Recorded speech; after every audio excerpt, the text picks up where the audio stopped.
Curvas de disparo. É aqui que a gente entra nos tipos. Nós temos geralmente curva B, curva C e curva D. Só que no nosso dia a dia, a gente lida mais com a B e com a B e com a C. O que representa isso? É mais a questão mesmo do mecanismo magnético lá. O curva B, ele é projetado para utilização em circuitos resistivos. Quando eu falo circuito resistivo, o que vem na cabeça de vocês falando da residência? Chuveiro. Pronto. Resistivo, ou seja, resistência. Como que ele funciona? Característica principal de disparo dele instantânea fica ali entre corrente de 3 a 5 vezes a corrente nominal do disjuntor. Então, um exemplo. Disjuntor 20 ampere. Ele vai atuar quando eu tiver de 3 a 5 vezes essa corrente aí. Essa é uma característica da curva de disparo do disjuntor. Curva B, nesse caso. Aí, ó, proteção de circuitos com características resistivas ou com grandes distâncias de cabo. A gente viu que à medida que a gente aumenta a distância do cabo, a resistência do cabo ela também aumenta. Então, por isso que ele está falando de longas distâncias. Tudo que a gente viu até aqui tem um motivo, tá? É justamente para a gente começar a linkar com essa parte mais complexa. Exemplo, lâmpadas incandescentes, chuveiros, aquecedores elétricos e aí vai. Curva C. Aí a gente lembra, é a mesma pegada, só que agora a gente aplica mais para cargas indutivas. Quando a gente fala de cargas indutivas, falando da resistência, o que vem na cabeça de vocês? Capacitor. Alguém mais? Indutiva lembra indução. O que lembra de indução no nosso dia a dia? Bobina e ali motor de indução, porque ali existem bobinas ali dentro. A gente vai ver isso rapidamente quando a gente for falar sobre magnetismo, rapidamente.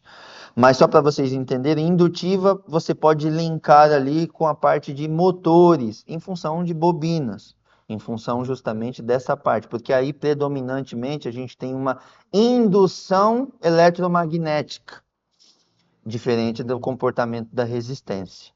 E quando a gente fala, por exemplo, na residência, o que pode ter motor, por exemplo, na nossa residência?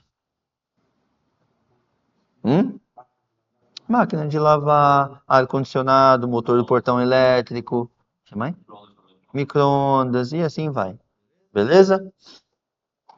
Aí, ó, motores, geladeiras, máquinas de lavar, condicionador de ar. Exato, e assim vai. Cargas indutivas. Beleza? Isso aqui também. A diferença é que aqui ele vai esperar ó, entre 5 a 10 vezes a corrente nominal.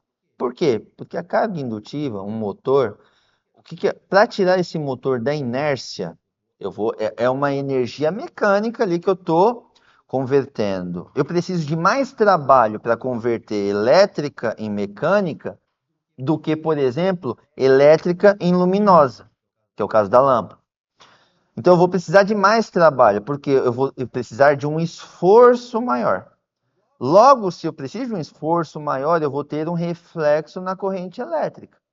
Se o esforço é o maior possível para tirar da inércia, ou seja, para pôr em movimento, esse é o momento que a minha corrente vai ser o mais alta. Aí por isso que ele já é projetado para suportar isso, porque senão ele ia ficar desarmando.